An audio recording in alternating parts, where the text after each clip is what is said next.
की। वंदे वंदे वंदे वंदे। महाराष्ट्र प्रदेश भारतीय जनता पार्टी अध्यक्ष श्रीमान नितिन गडकरी जी, नगर भाजपा के अध्यक्ष श्रीमान प्रकाश मेहता जी और महाराष्ट्र की जनता जिनको हमेशा याद करती है ऐसे सफल गृह मंत्री और पूर्व उप मुख्यमंत्री श्रीमान गोपीनाथ जी मुंडे, मंच पर विराजमान सभी वरिष्ठ साथी, भाइयों और बहनों, मैं आज मुंबई की धरती पर बहुत ही भारी मन से आया हूं।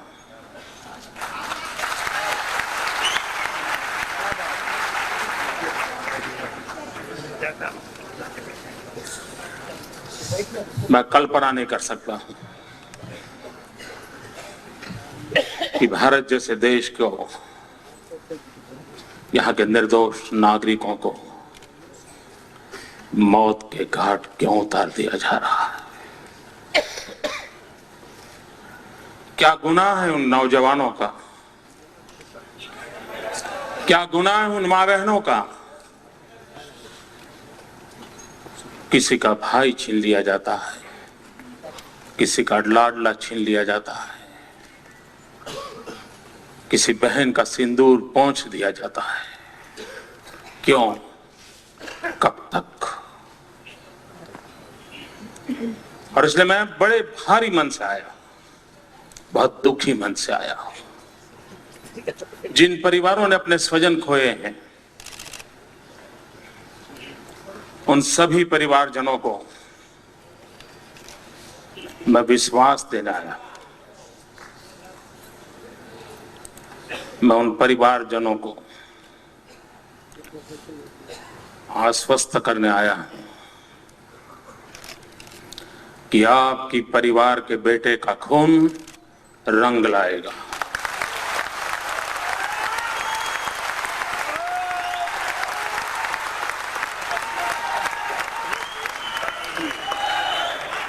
ये खून, ये लहू बेकार नहीं जाएगा।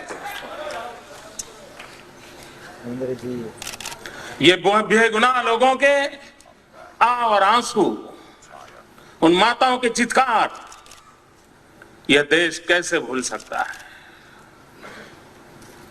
मित्रों, इतिहास गवाह है, जो समाज अपने जीवन की महत्वपूर्ण घटनाएं भूल जाता है, उसको भुला देने की कोशिश होती है। जो इतिहास को अनदेखा कर देता है, वो समाज कभी अपना भविष्य नहीं बना सकता है।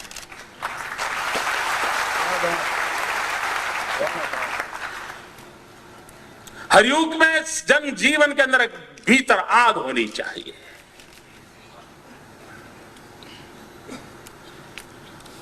मन में एक हुंकार उठनी चाहिए।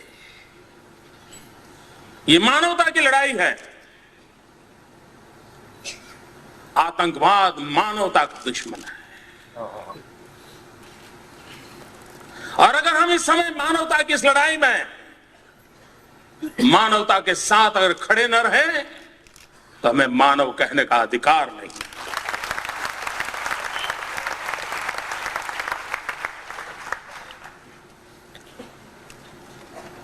जिन बंधु भगिनी ने अपने प्राण न्योछावर किए हैं,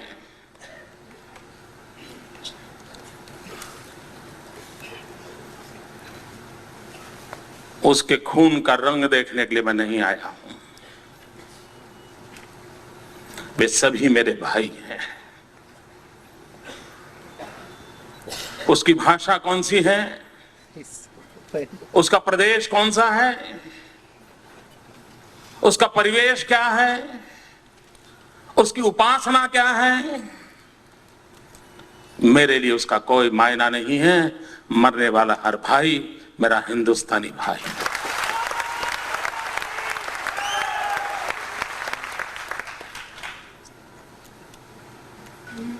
मैं आदरपूर्वक इन मृतात्माओं को श्रद्धांजलि देता हूं। ईश्वर से प्रार्थना करता हूं कि हमें वो शक्ति दें, 100 करोड़ देशवासियों को वो शक्ति दें कि इन मृतात्माओं को वो भूल न जाए।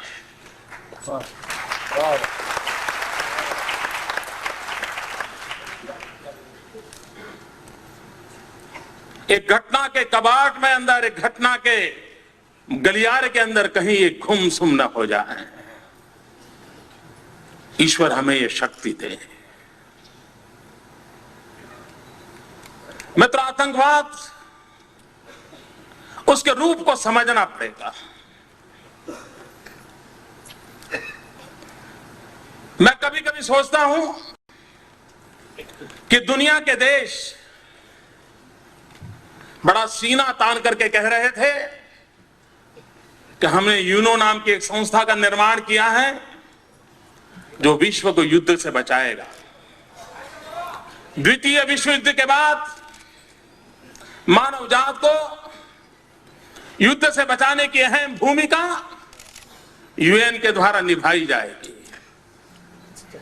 मैं यूएन के मित्रों से पूछना चाहता हूं, आप सीना तान करके कह भी सकते हैं कि आपने युद्धों को रोकने में बहुत बड़ी भूमिका निभाई होगी।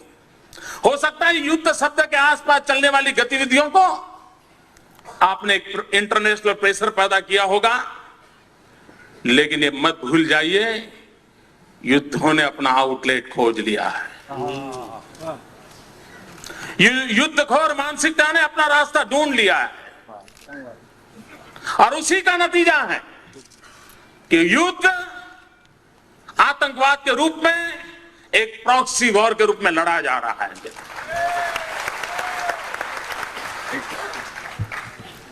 मित्रों, युद्ध के अंदर कुछ सीमाएं थी, मर्यादाएं थी। युद्ध दो देशों की सेनाएं लड़ती थी। वो सेनाएं मरने के लिए तैयार होती थी। देश की रक्षा के लिए जीवन देना उनको प्रशिक्षित किया जाता था। वे भी अपना घर छोड़ करके सेना में जाते थे, युद्ध के मैदान में उतरने की तैयारी के लेकर के जाते थे। वो सिर्फ रोजी रोटी के लिए नहीं जाते थे, देश के लिए खपा होने के लिए जाते थे, खप जाने के लिए जाते थे। कुछ नियम हुआ करते थे, युद्ध सीमाओं पर हुआ करते थे, आमने सामने सेनाएं लड़ती थी और उस युद्ध को रोकने के लिए अंतरराष्ट्रीय विषय की व्यवस्था होती थी। मित्रों, ये आतंकवाद युद्ध से भी भयानक है। आतंकवादी, उसको कोई नियम नहीं, कोई मर्यादाएं नहीं सामने कोई सज्ज व्यक्ति होता है उसकी लड़ाई के लिए। किसको मारना है, आतंकवादी तय करता है। कहां मारना है, आतंकवादी तय करता है। कब मारना है, आतंकवादी तय करता है। कैसे मारना है, आतंकवादी तय करता है। और कितने लोग मारे गए मित्रों। हिंदुस्तान के अंदर जो युद्ध हुए हैं, उन युद्धों में हमने अपने जितने जवान नहीं खोए, उससे ज्यादा जवान हमने इस प्रॉक्सी वॉर में खोए हैं, आतंकवाद के कारण। हर दिन मित्रों, हर दिन हिंदुस्तान के किसी न किसी कोने से 22, 25, 30 साल के हमारे नौजवान जो सीमा पर रक्षा के लिए गए थे, किसी बुज़दिल आतंकवादी के शिकार होकर के उसका डेड बॉडी घर आता है। मित्रों, कभी कल्पना की है क्या गुनाह है उन मां बाप का जिन्होंने अपने लाडले को देश की सीमा के लिए, सुरक्षा के लिए भेजा था और उसको मौत के घाट उतार दिया जाए? यह सुरक्षा बलों का यह गुनाह है। लेकिन देश का नेतृत्व संवेदनाहीन हो चुका है भाइयों। मैं मनमोहन सिंह जी को पूछना चाहता हूं,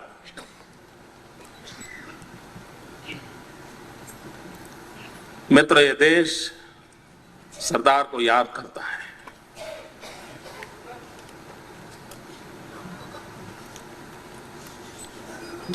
सरदार सरदार में भी फर्क होता है दोस्तों।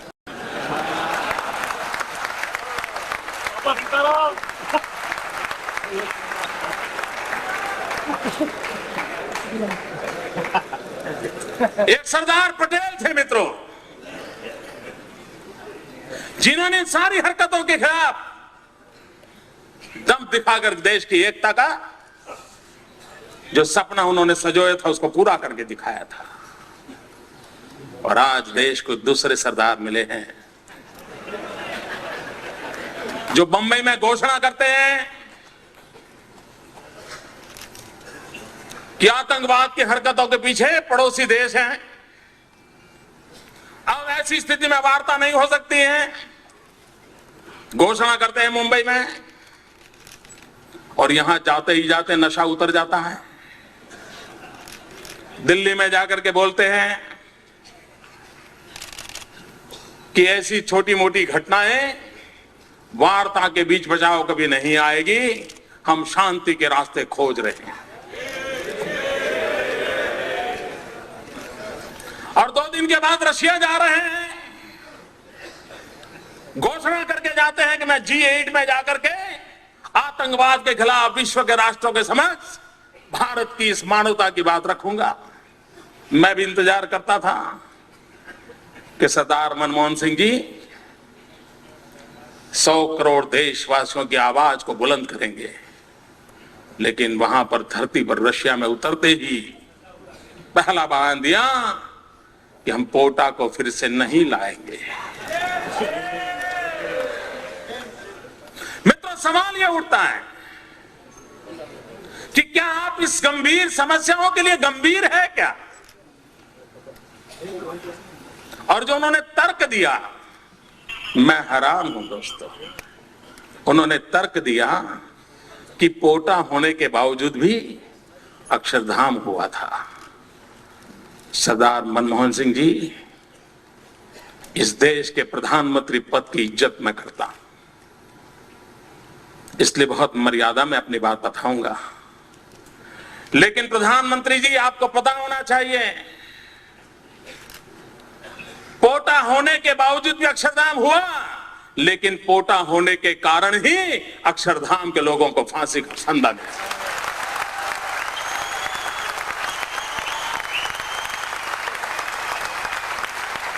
ये बंबई के अंदर 14 साल हो गए बम केस चल रहे हैं, 14 साल, एक भी गुनहगार को खरोच तक नहीं आई है। एक भी गुनहगार को खरोच तक नहीं आई है। और गुजरात की धरती पर यह संभव हुआ क्योंकि पोटा का कानून हमने इस्तेमाल करने का हमें अवसर मिला। प्रधानमंत्री जी, आप व्यक्तिगत रूप से मैं आपका आदर करता हूं, मेरा व्यक्तिगत आप पर कोई आरोप नहीं है, लेकिन मैं आपको बहुत पढ़े लिखे, डॉक्टरेट, वर्ल्ड बैंक का नेतृत्व करने वाले व्यक्ति के रूप में देखा था। आपने ये तर्क दिया कि पोटा होते हुए अक्षरधाम हो सकता है, तो फिर कल लल्लू जी आपको कहेंगे, लालू जी आपको बताएंगे कि साहब बिना टिकट जाने का गुनाह बनता है, ये कानून है। उसके बावजूद भी लोग बिना टिकट जाते हैं, तो ऐसा करो कानून हटाया जाए।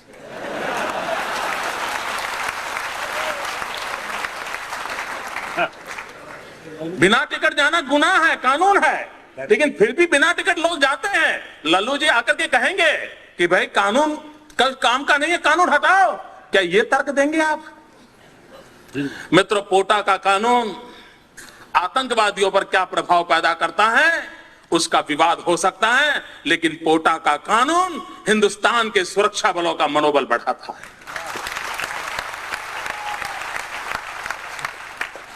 मित्रों, एक जमाना था जब पुलिस के पास 25 किलो की 303 राइफल हुआ करती थी। 303 राइफल हुआ करती थी, वो बेचारा दौड़ भी नहीं पाता था। जब देश में आतंकवाद की हरकतें बढ़ने लगी, करीब करीब सभी प्रदेशों के अंदर AK-47 पुलिस वालों को देना शुरू कर दिया।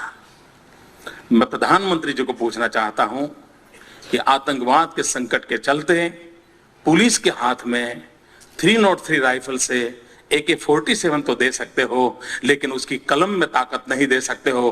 क्या तर्क है आपका, मैं समझना चाहता हूं। क्या तर्क है आपका? और मैं चाहता हूं प्रधानमंत्री जी, आपको अगर निर्णय करना है, हम भारतीय जनता पार्टी वाले कहते हैं इसलिए मत करो। एक काम करो, इस देश के सुरक्षा बल के जवान जिन्होंने इस भारत मां की सेवा करते करते, जिन्होंने निर्दोष नागरिकों की सेवा करते करते अपने जान गंवाए हैं, उन शहीद परिवारों से सिर्फ वोटिंग करवा लीजिए और उनको पूछ लीजिए कि पोटा का कानून रहना चाहिए कि जाना चाहिए। अगर वो कह जाते हैं तो फिर आपकी मर्जी, आप चला लीजिए। जो मरे हैं उनके तो परिवार को पूछो। और मित्रों, एक मैसेज जाता है, और देश का दुर्भाग्य देखिए, यूपीए सरकार आई, पहले ही दिन पहला निर्णय, यूपीए सरकार का पहला निर्णय क्या, और वो अपनी उपलब्धि में गिनाते हैं, उपलब्धि में गिनाते हैं कि हमने आते ही पोटा का कानून खत्म कर दिया। मित्रों, इस प्रकार से देश चलाने वाले लोग कभी भी इस देश में कभी भी आतंकवाद के खिलाफ लड़ाई लड़ने का मैसेज तक नहीं दे सकते। लड़ाई तो लड़ पाए न लड़ पाए बात की बात है, वो एक संदेश भी आतंकवादियों को नहीं दे सकते। मित्रों, दुनिया का स्वरूप देखिए, एक तरफ भारत के नेतृत्व की यह परिस्थिति, दूसरी तरफ दुनिया का स्वरूप देखिए। मित्रों, आतंकवाद की घटना जब 9/11 को हुई अमेरिका के अंदर, और उस 9/11 की घटना के बाद यूएन ने 20 सितंबर को एक कानून पारित किया, एक प्रस्ताव पारित किया, और उसने टेररिज्म के खिलाफ लड़ने की घोषणा की। पूरे विश्व को टेररिज्म के खिलाफ लड़ने के लिए, एकजुट होने के लिए यूएन ने प्रस्ताव पारित किया, विश्व को अपील की। मित्रों, 9/11 के बाद अमेरिका ने, जिसके पास सब प्रकार के कानून मौजूद होने के बावजूद भी, इस नई परिस्थिति में उन्होंने नया कानून बनाया, पैट्रियट एक्ट 2001, और उससे आगे चल करके उन्होंने दूसरा भी एक कानून बनाया, फाइनेंशियल एंटी टेररिज्म एक्ट 2001। और इतना ही नहीं मित्रों, अमेरिका ने उनके यहां इन सारी व्यवस्था को पार करने के लिए होमलैंड सिक्योरिटी की नई एक अरेंजमेंट खड़ी कर दी। अमेरिका जैसा देश, जहां ह्यूमन राइट की वकालत पूरे दुनिया में ढोल पिट्टा का काम अमेरिका करता है, ह्यूमन राइट की सबसे बड़ा झंडा लेकर के घूमने वाला अमेरिका है, वो अमेरिका आतंकवाद से लड़ाई लड़ने के लिए कानूनी व्यवस्था खड़ी करता है। और आप ह्यूमन राइट के नाम पर 4 5 स्टार एक्टिविस्ट चिल्लाने लग जाए तो आप देश के कानून को खड्डे में डाल देते हो। मित्रों, अमेरिका ने किया, इतना ही नहीं, फ्रांस, जहां कोई टेररिज्म का एक्ट नहीं हुआ था, लेकिन उनको पता चला कि परिस्थिति है, फ्रांस ने anti terrorism large security act का बिल लाए, और 2001 के अंदर उन्होंने इस लार्ज सिक्योरिटी का बिल ला करके उन्होंने भी अपनी सुरक्षा व्यवस्था की। मित्रों, जापान, आज जापान के अंदर कोई टेररिज्म की घटनाएं सुनने को नहीं मिलती, लेकिन जापान भी सचेत हो गया कि टेररिज्म का एक इंटरनेशनल फिनोमेना बना हुआ है। अगर इंटरनेशनल फिनोमेना बना हुआ है, उसके साथ लड़ना है, तो जापान ने भी एंटी टेररिज्म मेजर्स बिल बनाया, 2001 में बनाया, और जापान ने भी अपने आप को कानूनी व्यवस्था से सुरक्षित करने की प्रयास की। मित्रों, कनाडा ने एंटी टेररिस्ट एक्ट बनाया, जो उनकी व्यवस्था में नहीं था। इतना ही नहीं मित्रों, हमारे बगल में जो आजकल टेररिस्टों को जाने आने का रूट बना हुआ है, उस बांग्लादेश ने भी टेररिस्टों से सुरक्षित होने के लिए एक्ट की रचना की। बांग्लादेश जैसों को लगता है मित्रों, इंडोनेशिया, मलेशिया, सब देशों ने मित्रों आतंकवाद के विरोधी कानून बनाए 9/11 के बाद। वो अपने देश की जनता को मैसेज देते हैं कि गवर्नमेंट इज सीरियस, लेकिन इनको इस बात का गौरव है कि हमने पोटा का कानून हटा दिया। मुझे बताइए मित्रों, पोटा का कानून जो आतंकवादियों के लिए बना था, जिस दिन भारत की सरकार ने पोटा का कानून हटाने का निर्णय किया, किसने मिठाई बांटी होगी, किसने फटाके फोड़े होंगे? मित्रों, पूरा पाकिस्तान मिठाई बांट रहा था, पूरा पाकिस्तान मिठाइयां खा रहा था। क्या ये काम आप करके जा रहे हो?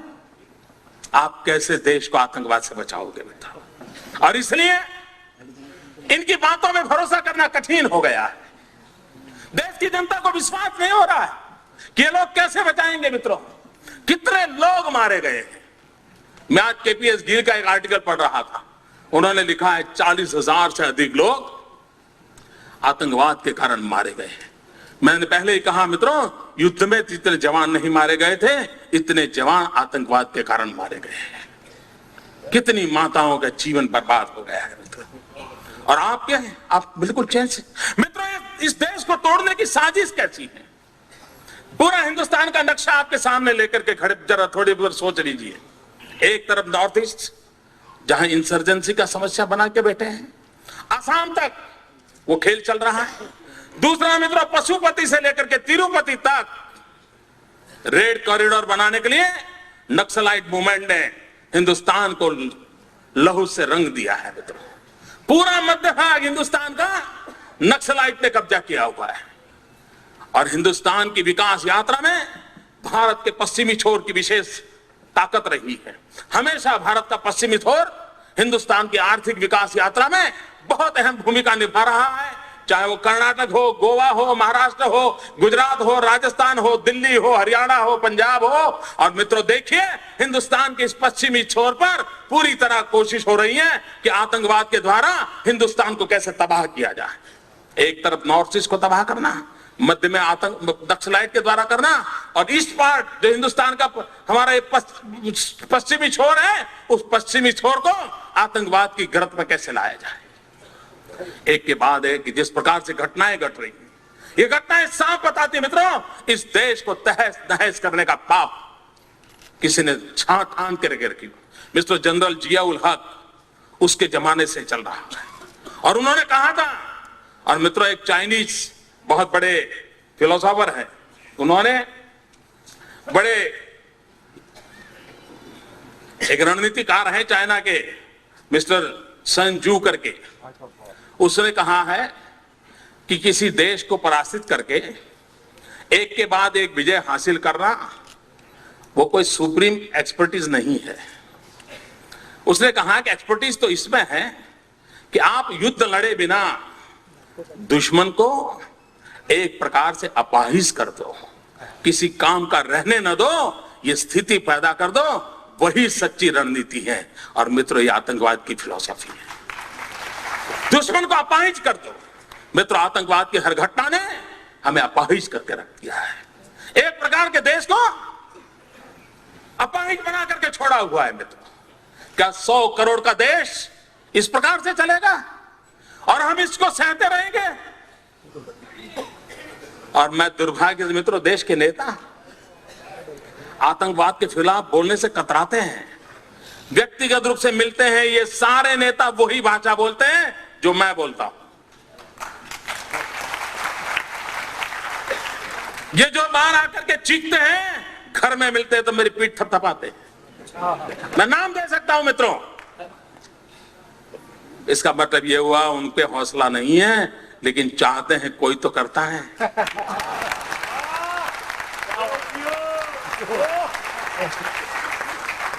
मित्रों, मेरे सामने बहुत साफ साफ मेरे विचार है। मैं आतंकवाद के खिलाफ लड़ने के लिए कृत संकल्प हूं।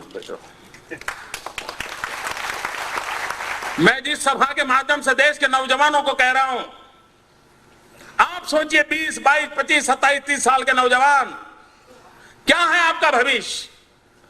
किसके हाथों में आपका भविष्य है?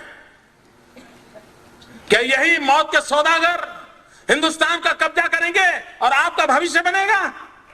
अब आईटी में आपका दिमाग कितना ही तेज चलता होगा, आप फाइनेंशियल व्यवस्था कितनी तेज चलते होंगे, लेकिन अगर देश आतंकवादियों के कब्जे में होगा तो आपका कोई भविष्य नहीं मित्रों। और जिनकी जवानी पूरी हो गई है, उनको आपकी जवानी की परवाह नहीं है दोस्तों। उनको आपके कल की चिंता नहीं है, उनको आपके भविष्य की चिंता नहीं है। और इसलिए मैं देश के जवानों को कहना चाहता हूं, मित्रों, मैंने ठान के रखी है, जब तक मेरे अंदर प्राण है मैं मौत के सौदागरों को चुन चुन करके घिसा।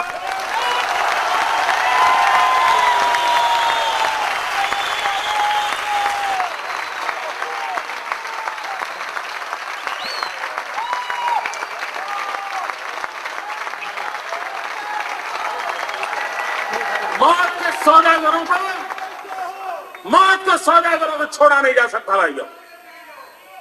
और इस देश का दुर्भाग्य देखिए मित्रों, आतंकवाद की रक्षा करने वाला एक सोची समझी चाल चल रही है देश में। कुछ विदेशी धन से पले हुए लोग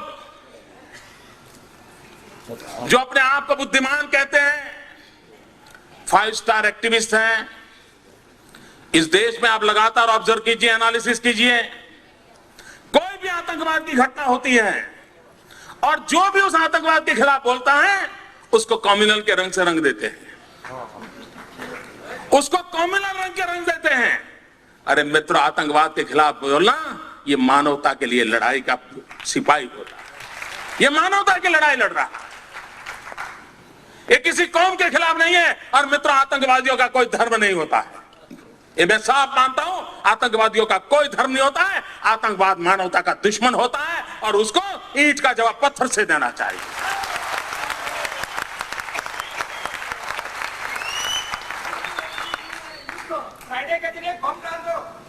जिस प्रकार से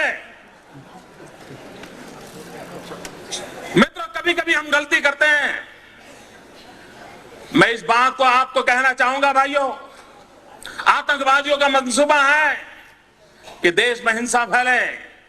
ये देश के नागरिकों का दायित्व है कि किसी भी हालत में हिंसा को फैलने न दें, किसी भी हालत में हिंसा को फैलने न दें। ये उनके मंसूबे हैं, वो पार पाड़ने नहीं चाहिए मित्रों। लेकिन उसके साथ साथ महात्मा गांधी की तरह आपके भीतर सत्य की लड़ाई के लिए एक आग जलनी चाहिए दोस्तों।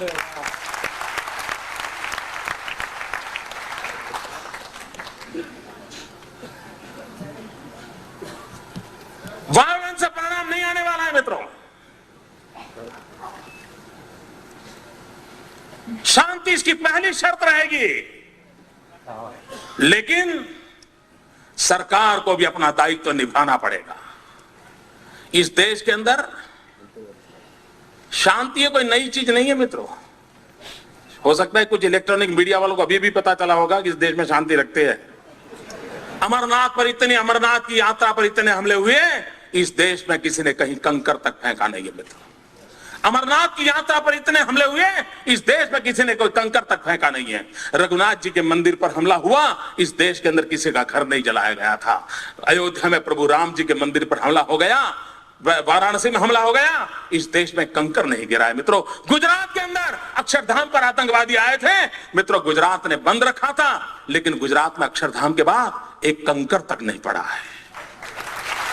लेकिन कुछ लोग हैं इन चीजों को भूल जाना चाहते हैं, सच्चाई को उजागर करने की उनकी हिम्मत नहीं है मित्रों, और इसलिए झूठी बातों को लेकर के हिंदुस्तान की जनता को गुमराह करने में लगे हुए। और इसलिए मैं कहता था मित्रों, इस देश में एक विदेशों के पैसों से पला हुआ एक 5 स्टार एक्टिविस्टों का वर्ग है, जिसकी हर गतिविधि को चौंक करके देख लीजिए।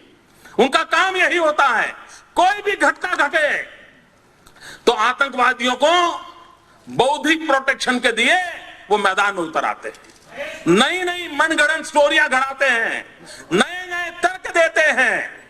और आतंकवाद के खिलाफ अगर किसी ने आवाज उठाई, वो जैसे देश का दुश्मन है, कॉम्बिनर है, हिटलर है, न जाने कौन कौन से डिक्शनरी के शब्द हैं उसको निकाल के आते हैं मित्रों। वो डरते हैं जो अपनी छवि के लिए मरते हैं। मैं तो वो इंसान हूं जो इंसान की, हिंदुस्तान की छवि के लिए मरता हूं, मुझे मेरी छवि की परवाह नहीं।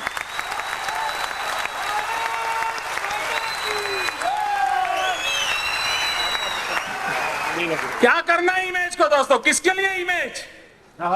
फुलमालाएं पहनने के लिए? मैं पत्थर खाने के लिए तैयार हूं अगर मैं मेरे देश के किसी नागरिक की रक्षा कर सकता हूं। मैं सच्चाई के रास्ते पर जाना चाहता हूं। और मैं प्रधानमंत्री जो कहना चाहता हूं, आप अगर पोटा का कानून नहीं ला सकते हो, इतना तो करो भाई, राज्यों को अधिकार दे दो। आपको पॉलिटिकल कारण होंगे, मेरा पहला प्रदेश होगा, अगर मुझे अधिकार मिल जाए मैं सबसे पहले कानून बनाऊंगा और हिंदुस्तान के देश को बता के दिखा के रखूंगा, मित्रों, आतंकवादियों को ऐसे सबक सिखाया जाता है।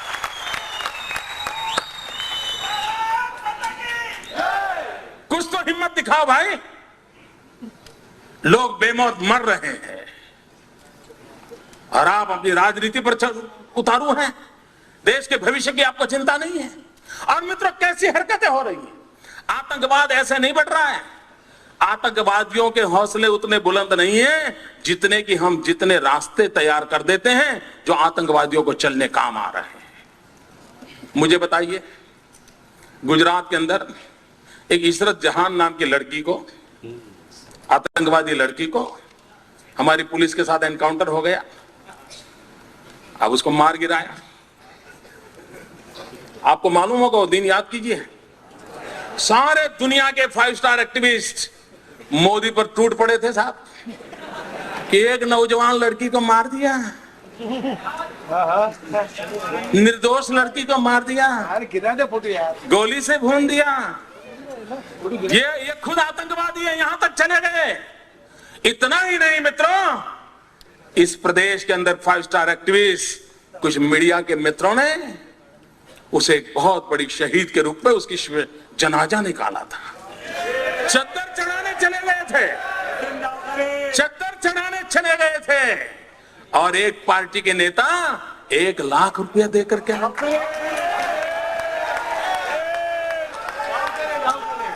सब किया था, सब कुछ किया था। मैं चुप था, वैसे भी मैं ज्यादा बोलता नहीं था।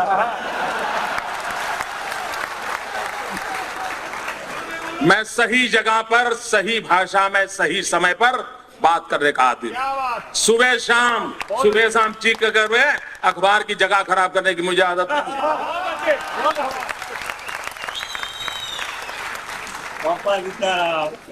2 प्रकार के नेता होते हैं दोस्तों, कुछ नेता हैं जिनको सिद्धि में विश्वास है, कुछ नेता हैं जिनको प्रसिद्धि में विश्वास है।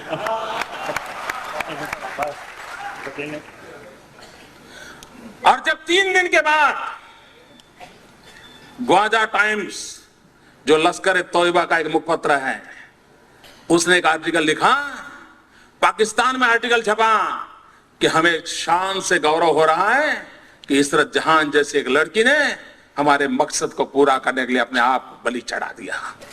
जब पाकिस्तान में, तब जाकर के चुप हो गए, फिर पता नहीं उनके वो रिकॉर्ड की वो कैमरा वाली चीजें कहां चली गई, वो चद्दर चढ़ाने वाले कहां चले गए, सारा खो गए।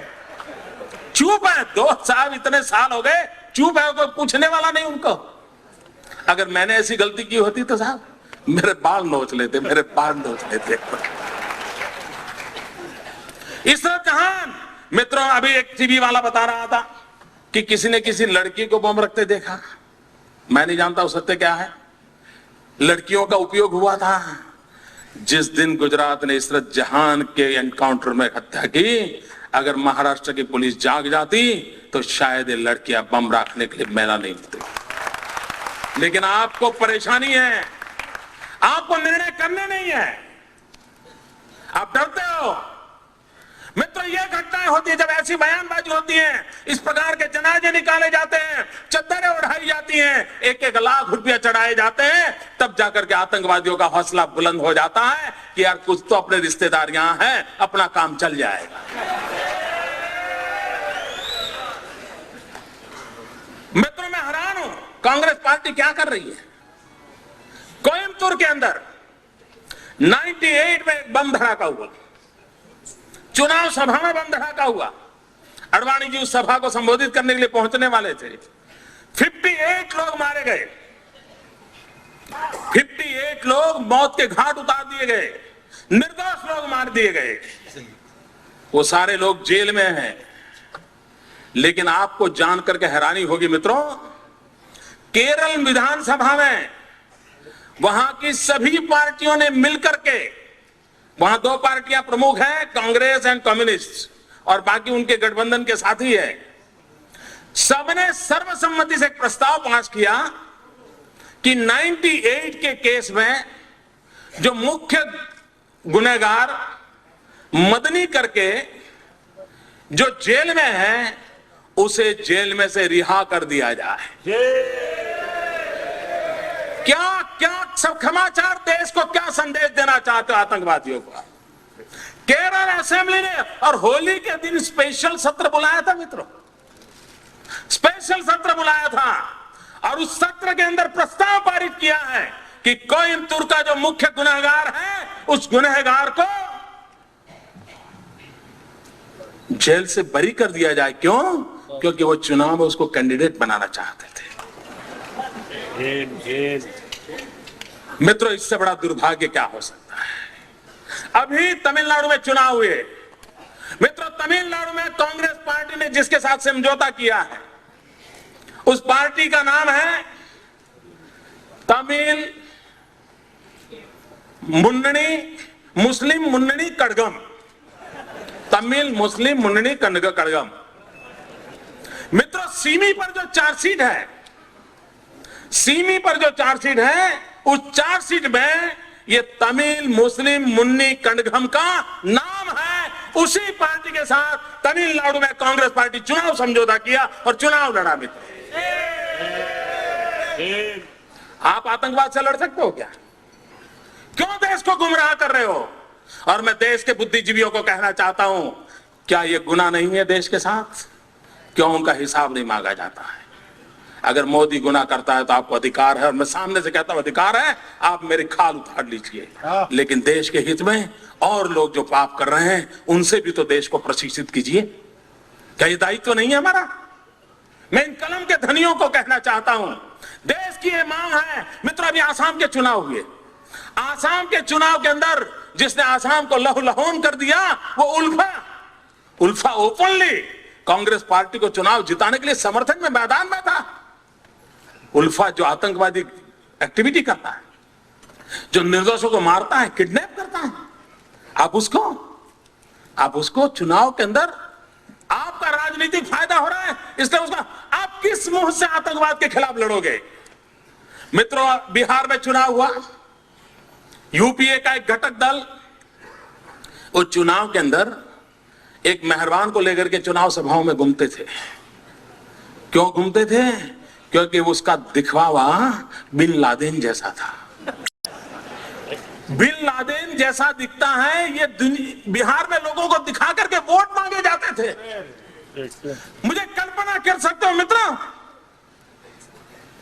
आज भी हिंदुस्तान में कोई रावण कितना ही शक्तिशाली क्यों न था, लेकिन कोई निकलता है रावण के नाम पर कुछ लेने के लिए? ये बिन लादेन को लेकर के निकलते हैं साहब, और बड़े गौरव से, और टीवी के मित्र भी बड़े शान से बताते थे कि ये देखिए बिल्कुल बिन लादेन जैसे दिखते हैं। पता नहीं उनका किस जन्म का रिश्ता है, मैं नहीं जानता हूं। क्या ये देश की सेवा हो रही है? मित्रों, मेरे भीतर एक आग है, इसलिए मैं बोल रहा हूं। मैं 200 लोगों की मौत देख नहीं सकता। दोस्तों, ये मेरा राजनीति नहीं है, ये मेरी राष्ट्र नीति का हिस्सा है। और मित्रों, मैं राजनीति के लिए फायदा नहीं किया।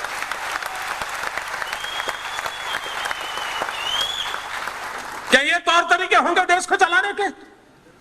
क्या इस तरीके से देश को आप चलाओगे? कौन सी हरकतें कर रहे हो मित्रों? उनको कोई चिंता नहीं है। मित्रों, क्रिकेट मैच हुआ, आओ जिसको आना है आओ। 11 लोग खो गए। उस क्रिकेट मैच को 2 साल हो गए, उन 11 में से एक मिलाए, बाकी 10 का आता पता नहीं है। उसके फोटो हैं, उसके अते पते थे, कहीं तो उसके टेलीफोन से बात होती होगी अपने परिवार से, क्या उसको भी खोज नहीं पाते हो? मित्रों, अब तक भारत सरकार ने मेरे राज्य को यह सूचना नहीं दी है कि इस प्रकार के 10 लोगों की ये फोटो है, वो खो गए हैं, आपकी सरकार कुछ मदद करे। क्यों भाई, आप इतना भी नहीं करते हो? मित्रों, हमें बताओ, मैं भारत सरकार को पूछना चाहता हूं, आतंकवाद के खिलाफ लड़ने की आपकी व्यूह रचना क्या है? मित्रों, आम आदमी को मत बताओ, किसी मुख्यमंत्री को तो बताओ भाई। मैंने उनको चिट्ठी लिखी जब कश्मीर के अंदर टूरिस्टों पर बम फेंका गया, जब प्रधानमंत्री मनमोहन सिंह जी कश्मीर में थे और देश को एकता और शांति का संदेश दे रहे थे, उसी समय आतंकवादियों ने बम फेंक करके गुजरात के टूरिस्ट बस पर बम गिरा, उस पर 3 लोग मारे गए। मैंने उसी दिन उनको कहा था कि आप तत्काल सभी मुख्यमंत्रियों की एक मीटिंग बुलाइए, क्योंकि आतंकवाद कश्मीर से बाहर हिंदुस्तान के भिन्न भिन्न कोने में जा रहा है, निर्दोषों को मार रहा है। बेंगलोर के अंदर साइंटिस्ट को मार दिया, शोक प्रस्ताव पारित करके बाद छुट्टी हो गई। कैसे ही चलेगा क्या देश? मित्रों, अब तक उन्होंने मुझे कोई रिस्पांस नहीं किया है। क्या ये आतंकवाद को खत्म करने का आपका तरीका है? चलिए, आप सारी मीटिंग में बुलाने आपको डर लगता, मुझे अकेले को बुला लेते। अपनी बात नहीं बतानी, मत बताइए, मेरी सुन लेते। कुछ तो करते भाई। आप कोटा का कानून नहीं ला रहे हैं, आप ऐसा और कोई कानून नहीं ला रहे हैं। मित्रों, गुजरात सरकार ने एक कानून पारित किया है। देखिए इनकी हरकतें कैसी है मित्रों, और मैं आज हकीकतें दे रहा हूं, मैं किसी के खिलाफ कोई आरोपबाजी नहीं लगा रहा हूं, मैं सिर्फ आपको जानकारी देता हूं, निर्णय आपको करना है। और मैंने पहले ही कहा, शांति का संदेश, आतंकवादियों के मंसूबों को खत्म करने के लिए यह पहली आवश्यकता है। इस देश की एकता और इस देश की शांति, ये मेरा भी कमिटमेंट है। लेकिन मैं कहना चाहता हूं, जो बुरा है उसको कहने की ताकत चाहिए मित्रों। खुद की छवि के लिए बुराओं को बोलने की हिम्मत नहीं है, और आतंकवाद के खिलाफ बोलना यानी कौमवाद है, तो मुझे वो मंजूर नहीं है। आतंकवाद के खिलाफ बोलना यानी मानवता का झंडा।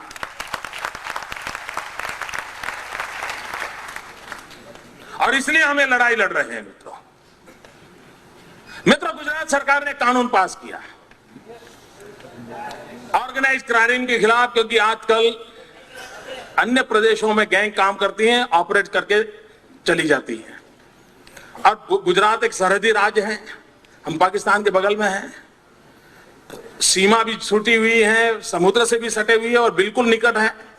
सबसे पहले भेंट मेरी होने वाली है मियां मुशर्रफ से।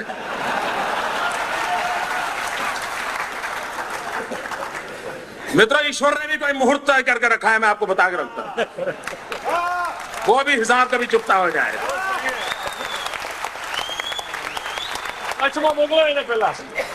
मैंने कानून पास किया मित्रों, गुजरात असेंबली ने कानून पारित किया है। 5 करोड़ जनता का प्रतिनिधि होती है असेंबली, और प्रस्ताव पारित करके मैंने रखा है।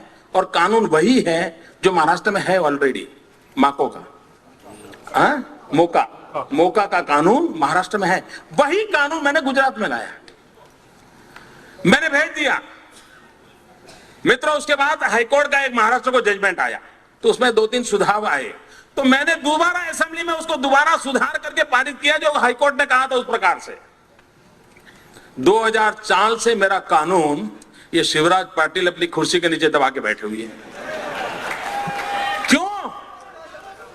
क्यों आप गुजरात की जनता को सुरक्षित रखने के मेरे प्रयास को आप उसमें भी अड़ेंगे डालोगे? कैसे आप आतंकवाद और गुंडों के साथ लड़ने वाले हो? उनको डर लगता है कि मोदी के हाथ में कानून चला गया तो पता नहीं क्या होगा, तो फिर तुम करते क्या हो भाई? दिल्ली में बैठे हो क्या जाएगा?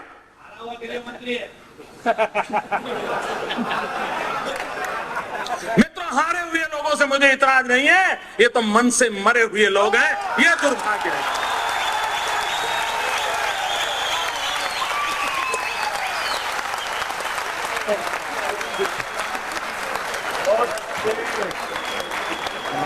हार और जीत तो जिंदगी का खेल है मित्रों, कोई हार जाता है मैं बुरा नहीं मानता हूं, लेकिन जो मन से संकल्प लेके चलता है कि देश की भलाई के लिए मैं देश जीत जाए इसलिए खुद को खपा दूंगा, मुझे ऐसे लोगों की जरूरत है। और उनमें वो सामर्थ्य नहीं है। मैं अभी भी हैरान हूं, क्यों गुजरात के इस कानून को दबा करके 2 साल हो गए मित्रों। मैं भी आसाम में गया था, तो आसाम के अंदर चुनाव सभा में गया था, तो गांव के लोग जहां उतरता था, उतरते ही मुझे आकर के कहते, साहब चुनाव सभा तो ठीक है, लेकिन आप बांग्लादेशियों के लिए जरूर बोलिए। साहब ये तो आप बोल के ही जाइए, हम तो बोले यही सुनने आए हैं। पूरा गांव का गांव मुझे कहने आता था क्या बांग्लादेशियों का बताइए साहब, हम बांग्लादेशियों से परेशान हैं, पूरा गांव बोलता था। तो मैंने वहां की जनसभा में कहा, मैंने कहा देखो भाई, आसाम के पड़ोस में बांग्लादेश है और गुजरात के पड़ोस में पाकिस्तान है, मेरी भी हालत आपके जैसी ही है। वो आपके पड़ोस में है, मेरे पड़ोस में ये बैठे हैं। मैंने कहा लेकिन फर्क थोड़ा सा है, आप उनके से कारण परेशान हो, वो मेरे कारण परेशान है। बहुत अच्छे।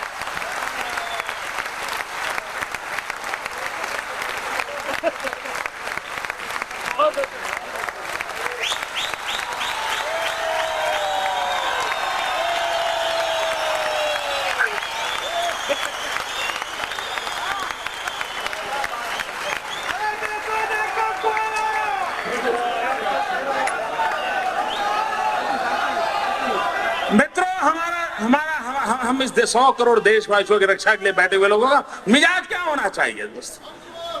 अपनी चमड़ी बचाने का मिजाज होना चाहिए क्या, कि देश की इज्जत बचाने का मिजाज होना चाहिए? मित्रों, मुझे मेरी चमड़ी नहीं बचानी है, कोशिश करूंगा इस देश के काम आ जाए।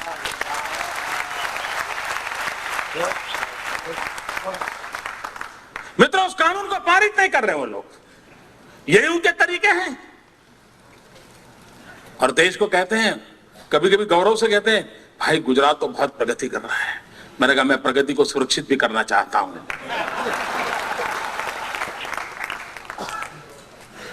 मैं किसी मौत के सौदागरों को छोड़ने वालों में से नहीं हूं। मुझे वो जमता ही नहीं भाई।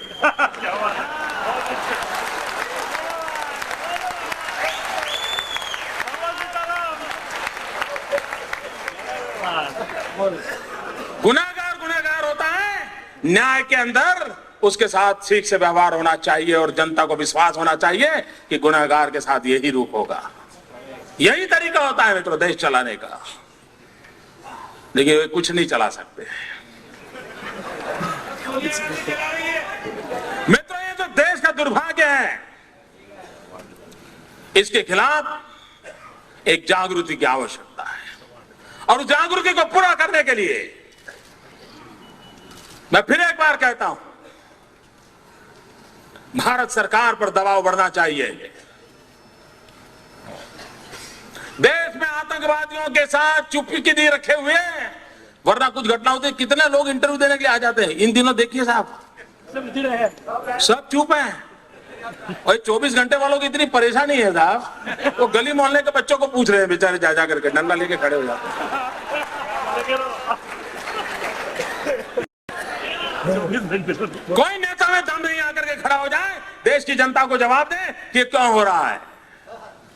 किसी में दम नहीं है।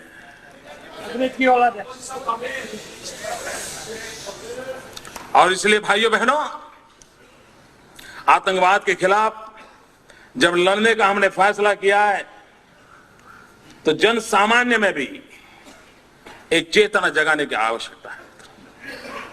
मैं कभी कभी हैरान हूं कि हमारे बड़े बड़े नेता लोग एयरपोर्ट पे जाते हैं और अगर कोई उनको चेक करता है ना, तो उनकी आंखें लाल हो जाती है। हमको चेक करते हो, पहचानते नहीं हो? सुबह शाम टीवी में हम ही तो होते हैं। मैं हैरान हूं साहब। मैं मेरी जमात से शुरू करना चाहता हूं। हमारे एक नेता थे, परिचित मित्र थे अच्छे, उनको बहुत बुरा लगता था। एयरपोर्ट पे कभी निकलते थे और सिक्योरिटी चेक होता था, तो उनको बहुत बुरा लगता था और वो पता नहीं लाल पीले हो जाते थे और पूरे विमान में उतरने तक वो ठीक नहीं होते थे। तो मुझे लगा इनको मुझे कभी प्रशिक्षित करना चाहिए। तो मैंने क्या किया कि जब मैं जाता था कभी उनके साथ, तो मैं कहता आप मेरे पीछे चलो, मैं आगे चलता हूँ। अब मैं उन दिनों पार्टी का स्पोक्समैन था, तो मैं ज्यादा टीवी पर दिखता था तो लोग पहचानते थे, और दाढ़ी के कारण मेरी आइडेंटिटी थोड़ी अलग भी थी। तो ज्यादातर पुलिस के लोग जो एयरपोर्ट पे खड़े, अरे साहब पहचानते हैं, चलिए चलिए। तो मैं कहता था नहीं, मैं नहीं जाऊंगा, पहले मेरी आरती उतारो। मेटल डिटेक्टर घुमाते हैं ना,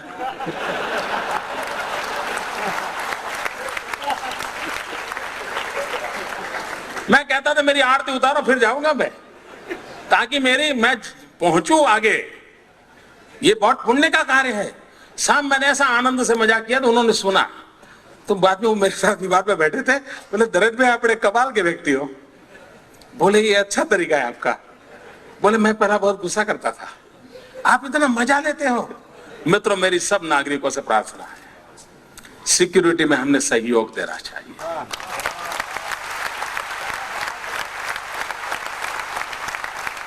देखिए, आतंकवादी कोई स्पेशल ड्रेस पहन के नहीं आते, चोला पहन करके नहीं आते, वैसे कॉमन मैन की तरह आते हैं। हम क्यों ना कोऑपरेट करें। और मेरे मीडिया के मित्रों को भी प्रार्थना है कि इस देश में हम लोग मर रहे हैं, क्यों ना हम लोगों को शिक्षित करने में सहायता करें। मुझे तो याद है, मुझे ज्यादातर गाली इसलिए पड़ती है कि मैं इन सिक्योरिटी की व्यवस्थाओं की ओर आग्रही बनता हूं और मैं कहता हूं जरा भाई ये चेक होना चाहिए, इसमें क्या है, होना चाहिए। लेकिन कभी कभी मीडिया के लोग बहुत गालियां देते हैं कि हे मोदी के यहां ऐसा हुआ, उधर गए थे तो लोगों को ऐसे चेक किया गया, महिलाओं की बैग तक खोली गई, पता नहीं क्या कुछ लिख देते हैं। मित्रों, आपको आनंद आता होगा, लेकिन जिस दिन ऐसी घटनाएं हो जाती हैं तब कितने परिवार रोते होंगे। मुझे मीडिया के मित्रों को सलाह देने में आया नहीं, मैं सिर्फ प्रार्थना करने आया हूं। क्या इन नागरिकों को प्रशिक्षित करने में आप सहयोग कर सकते हैं? मित्रों, मैं एक प्रकार से विलास राव की भी मदद कर रहा हूं।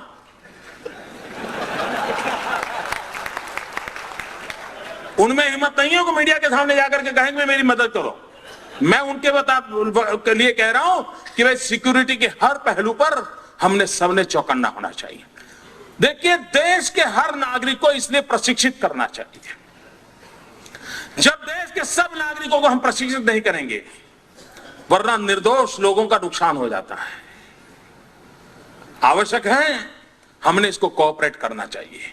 और मैं तो भारतीय जनता पार्टी के कुछ लोग यहां बैठे होंगे, मैं उनसे आग्रह करता हूं कि आप जनता के अंदर ये माहौल बनाइए कि सिक्योरिटी के विषय में, अपने अगल बगल की गतिविधियों के विषय में वो हमेशा जागरूक रहें, खुद सहयोग करें, लोगों को सहयोग करने के लिए प्रेरित करें।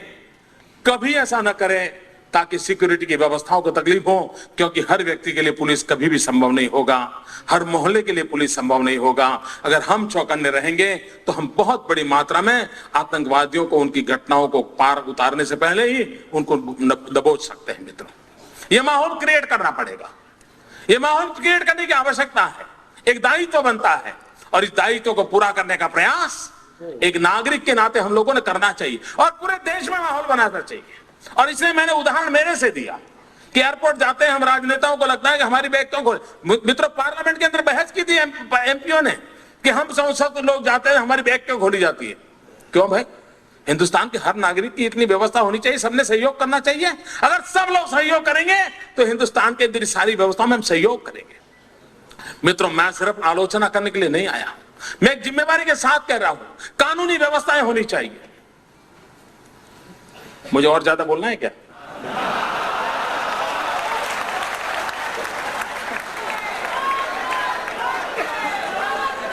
मेहमान को बाद में चार इसलिए देते हैं कि चाय बने तक तो रुका रहे।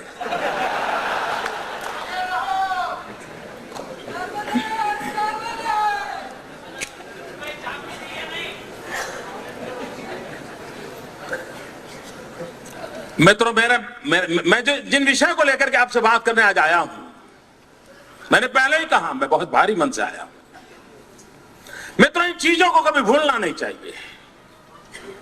आज भी अमेरिका 9/11 को नहीं भूलता है मित्रों, आज भी वो 9/11 को याद रखता है और औरों को भी याद रखने के लिए मजबूर करता है। हम क्यों भूले? हमने तो कोई गुनाह नहीं किया है। और मित्रों, जिस प्रकार से ये टेररिज्म है, उसी प्रकार से नार्को टेररिज्म, मित्रों, ये ऐसा जहर है जो देश की युवा शक्ति को बर्बाद कर देगा। जिस प्रकार से ड्रग और नार्को के द्वारा युवा पीढ़ी को खत्म करने का षड्यंत्र दुश्मनों के द्वारा हो रहा है, जिस प्रकार से ड्रग एडिक्ट नौजवानों को बनाया जाता है, हर परिवार में इसके लिए जागृति चाहिए, शैक्षणिक संकुलों में जागृति चाहिए। मित्रों, टेररिज्म बंदूक और पिस्तौल से ही सिर्फ चल रहा नहीं है, नार्को टेररिज्म के द्वारा आने वाली पीढ़ी को खत्म करने के षड्यंत्र हो रहे हैं और बड़ी योजनाबद्ध से हो रहे हैं। करोड़ों करोड़ों रुपए उसमें लगाए जाते हैं देश के युवा धन को बर्बाद करने के लिए। और उसी प्रकार से चल रहा है मित्रों, देश में देश के अर्थतंत्र को तोड़ने के लिए नकली नोटों का व्यापार। पाकिस्तान के एम्बेसी जो नेपाल में है, वहां से हिंदुस्तान की नकली नोटें पकड़ी जाती हैं। नेपाल की पाकिस्तान की एम्बेसी में से नकली नोटें पकड़ी जाए, लेकिन पाकिस्तान से रास्ते अच्छे बनाने के लिए हिंदुस्तान अपना विरोध दर्ज करने के लिए मामला गोल कर दे, ये कैसे हो सकता है मित्रों? और आज हिंदुस्तान की अर्थव्यवस्था को तोड़ने के लिए ये दूसरा खेल चल रहा है और इसके पीछे भी पाकिस्तान का हाथ रहता है। मित्रों, दुनिया को जिहादी आतंकवाद से संकट है और जिहादी आतंकवाद यानी इस्लाम नहीं है। हर इस्लाम जिहाद नहीं करता है और इसलिए मैं जानबूझ करके शब्द करता हूं जिहादी आतंकवाद। और आज दुनिया के सब देशों में टेररिज्म की चर्चा करते हैं, उसमें जिहादी आतंकवाद शब्द प्रयोग में आता है। मित्रों, दुनिया में अमेरिका सबसे ज्यादा सुरक्षित है। अमेरिका के अगल बगल में कोई भी जिहादी आतंकवादी को फैलाने वाला देश नहीं है। और दुनिया के नक्शे पर सबसे असुरक्षित कोई देश है तो हिंदुस्तान है। उसके चारों तरफ सारे जिहादी आतंकवाद को फैलाने वाले देश हैं। मित्रों, इंडोनेशिया, मलेशिया तक जिहादी आतंकवाद फैला है। वहां के इस्लामिक देश होने के बाद भी वहां के राजनेता भी इन जिहादी आतंकवाद के कारण परेशान है। इंडोनेशिया का नेतृत्व मुसलमानों के हाथ में है, लेकिन वो लिबरल विचार के मुसलमान हैं, वहां पर भी जिहादी आतंकवाद पहुंचा है। बाली के अंदर बम विस्फोट क्यों हुआ मित्रों? मलेशिया एक मॉडर्न कंट्री के रूप में उभर रहा था। मैं मलेशिया के एक दिन मेहमान था, वहां के प्रधानमंत्री डॉक्टर मोहम्मद महातीर का। अब तो उन्होंने बहुत आयु थी, छोड़ दिया। रात को उनके घर पे खाने पर गया था, बड़ी देर तक उनसे बातें हुई और वो कहता कि मैं मेरे मलेशिया के अंदर मैं जिहादी आतंकवाद को घुसने नहीं दूंगा, मुझे मॉडर्न मलेशिया बनाना है। मित्रों, इसलिए मैं कहता हूं ये जिहादी आतंकवाद है जो हिंदुस्तान को चारों तरफ से घेरा हुआ है। और एक नेपाल बच गया था, उसको भी आज जिहादी आतंकवाद ने दबोच के रख दिया है। मित्रों, हिंदुस्तान को सबसे बड़ा संकट है। अमेरिका को कम से कम संकट है। वो अमेरिका इतना प्रयास कर रहा है, हिंदुस्तान के चारों तरफ जिहादी आतंकवाद के लिए नए नए किले गढ़े जा रहे हैं और भारत सरकार चैन से सोई हुई है। और इसलिए मित्रों चिंता करने की आवश्यकता है। और मित्रों, ये आतंकवाद, मुझे याद है घटना, प्रेसिडेंट क्लिंटन का चुनाव हुआ। चुनाव होने के तुरंत ही मेरा अमेरिका जाना हुआ था। तो वहां पर उस समय स्टेट डिपार्टमेंट की सेक्रेटरी हुआ करती थी रॉबिन राफेल करके। आप इस रॉबिन राफेल को जानते होते, जब एनरॉन का चर्चा चल रही थी तब एक बार यहां वार्ता की आई थी। वो क्लिंटन की बड़ी विश्वस्त और बहुत ही बड़ी तेज तर्रार महिला थी और अमेरिका की राजनीति में उसका बड़ा प्रभाव था। और उसके पति किसी समय पाकिस्तान में एम्बेसडर हुआ करते थे। और जनरल जियाउल हक जिस विमान अकस्मात में मारे गए थे, उसी विमान अकस्मात में उसके पति भी मारे गए थे। उसी विमान में जनरल जियाउल हक था। इसलिए आप कल्पना कर सकते हैं उसका दोस्ताना संबंध पाकिस्तान से कितना था। तो 92 में मैं वहां गया था, तो क्लिंटन के चुनाव के बाद गया, रॉबिन राफेल के साथ मेरी मीटिंग थी। मैं चला गया, 15 मिनट का समय तय हुआ था, लेकिन हमारी बातचीत कोई 2.5 घंटे चली और विषय निकला हिंदुस्तान के आतंकवाद का। मित्रों, में 2.5 घंटे तक इस महिला को अमेरिका की स्टेट डिपार्टमेंट की सेक्रेटरी, जो बहुत महत्वपूर्ण पद होता है, 2.5 घंटे को उसको आतंकवाद समझाता रहा। वो मुझे कहती है कि नहीं, ये तो आपका लॉ एंड ऑर्डर प्रॉब्लम है। मैं पंजाब समझाता तो बोले तो आपका लॉ एंड ऑर्डर प्रॉब्लम है। मैं कश्मीर समझाता, बोले तो आपका law and problem, you will have to handle this problem. इसमें पाकिस्तान कहां आता है, अमेरिका कहां आता है, पता नहीं उसके दिमाग में क्या भरा था। मित्रों, इत्तेफाक से 2003 में मेरा जाना हुआ। तो 2003 में मैंने उनको ऐसे ही चिट्ठी लिखी थी कि मैं आ रहा हूं, क्योंकि वो मेरी प्राइवेट विजिट थी, कोई गवर्नमेंट विजिट नहीं थी। तो उन्होंने कहा सामने से संदेश आया कि मुझे खास आपसे मिलना है। तो मैं चला गया। इस बार हालत अलग थे। इस बार वो मुझे आतंकवाद समझा रही थी और कारण यह था कि ट्रेड सेंटर में बम फूटा था। ट्रेड सेंटर में जब तक बम नहीं फूटा था तब तक अमेरिका को आतंकवाद समझ नहीं आया था। मित्रों, जब ट्रेड सेंटर में बम फूटा तब उनको आतंकवाद समझ में आया और तब वो मुझसे समझने की कोशिश कर रही थी कि जरा मुझे बताइए आतंकवाद के किस किस रूप को आप जानते हो। अभी भी रोबिन रफेल जिंदा है, उसको पूछना कभी कोई मिल जाए तो। और 9/11 के बाद तो 9/11 के बाद तो आतंकवाद क्या होता है पूरे विश्व ने टीवी के पर्दे पर देखा है मित्रों। आतंकवाद की भयानकता को दुनिया ने देखा है, और जब आतंकवाद की भयानकता को दुनिया ने देखा है तब मित्रों 100 करोड़ के देश को आतंकवाद के खिलाफ लड़ने के लिए सज्ज करना चाहिए। मित्रों, मैं अभी इजराइल गया था। हर व्यक्ति के आंखों में एक सपना होता है अपने देश का स्वाभिमान का, अपने देश के लिए जूझने का। क्यों न हिंदुस्तान माहौल खड़ा किया जा सकता है? क्या भारत की नई पीढ़ी के भविष्य के लिए हम अपने आप को खपा नहीं सकते हैं? अपनी छवि धूमिल हो जाए उसमें क्या है, अरे देश तो बन जाएगा।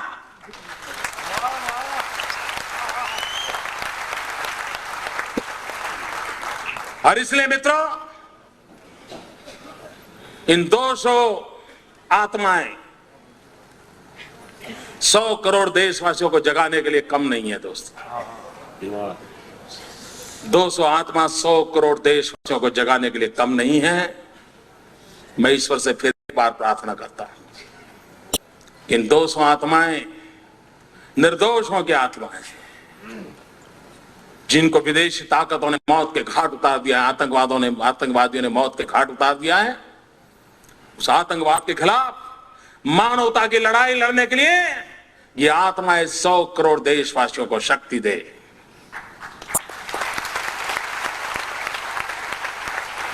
मैं दिल्ली सरकार से अपेक्षा नहीं करता हूं, क्योंकि पता नहीं वो आत्मा वहां कोशिश भी करेगा तो आत्मा दुखी होकर वापस आएगा।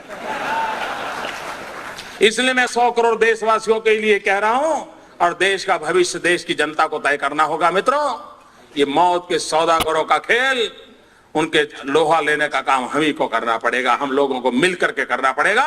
और मैं फिर एक बार उन सभी परिवारों के प्रति अपनी सद्भावना व्यक्त करता हूं, अपनी सहानुभूति व्यक्त करता हूं। बाकी तो गुजरात તમે જાણો છો।